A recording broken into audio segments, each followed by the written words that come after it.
Miguel Pro was a wanted man. He was a man on the run, and the government in Mexico searched diligently for him. What was his crime? Being a Catholic priest.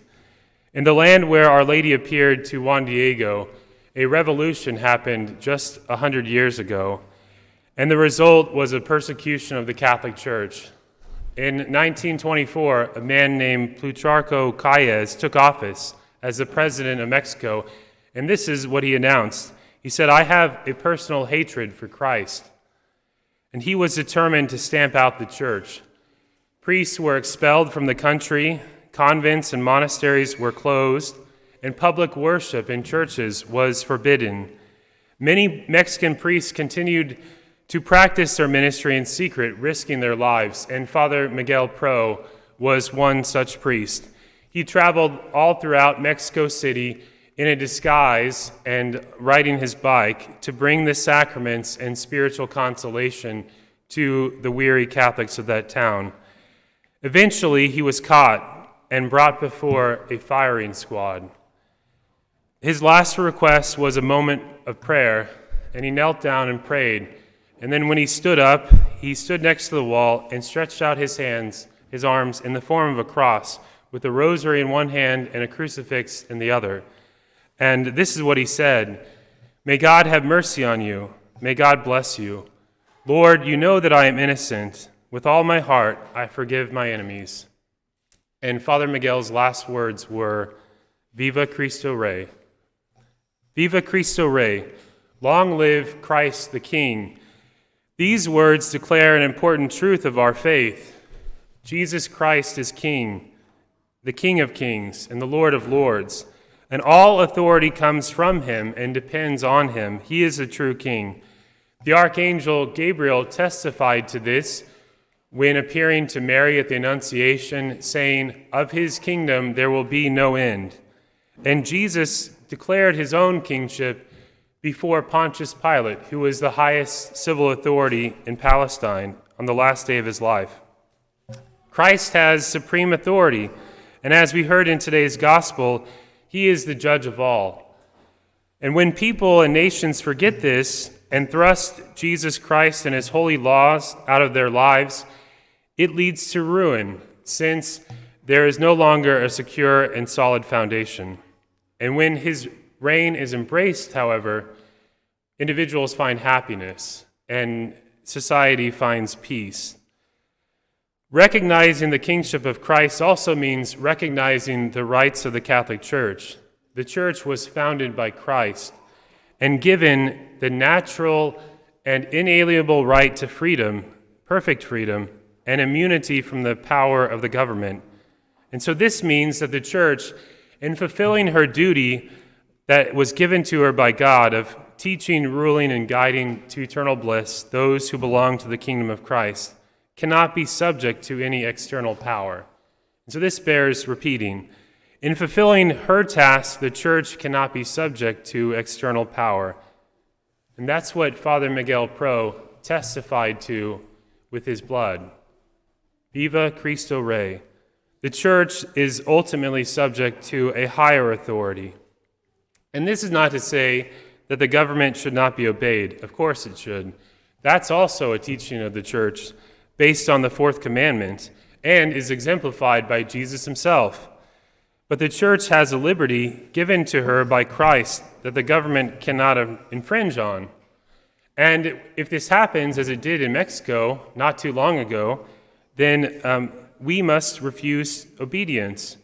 And this is what the Catechism of the Catholic Church says about this. This is paragraph 2242, if you want to look it up. It says, "The citizen is obliged in conscience not to follow the directives of civil authorities when they are contrary to the demands of the moral order, to the fundamental rights of persons, or to the teachings of the gospel."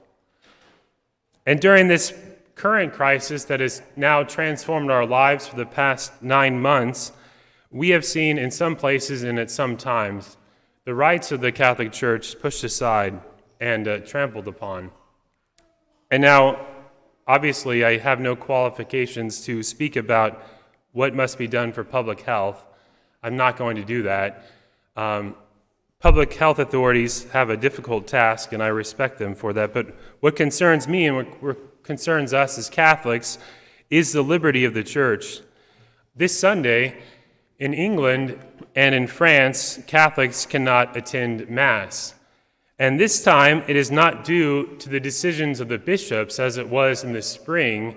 This time, it is because of the decision of the respective governments, who have arbitrarily subjected the churches to the harshest restrictions.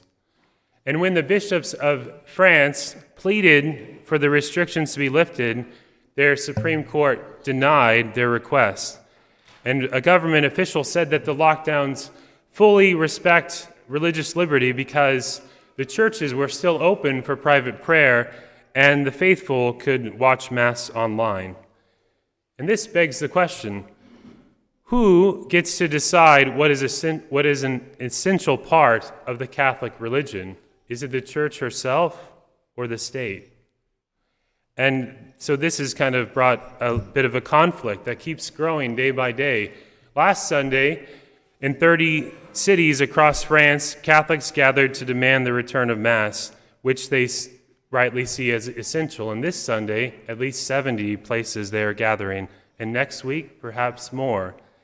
So it is time for us as Americans to pay attention. And this is not happening here, but it very well could. As Supreme Court Justice Samuel Alito said recently, religious liberty is fast becoming a disfavored right. So how did we get here, and what's the way out? Well, we got here because good people have been timid and slow to respond to maintain our rights.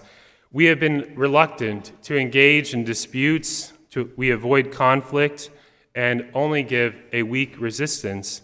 And because of this, the enemies of the church become bolder in their attacks. And fortunately for us, the solution and the way out is pretty straightforward. Since Jesus Christ is our King, we should fight courageously under his banner to defend his rights and the rights of the church, and to do that with apostolic zeal. And we should strive to win over to the Lord those hearts that are bitter and estranged from him. And it has to start with ourselves. If Christ is to reign in the world, then he must first reign in our lives. He must reign in our minds, which should assent with firm belief to his teachings.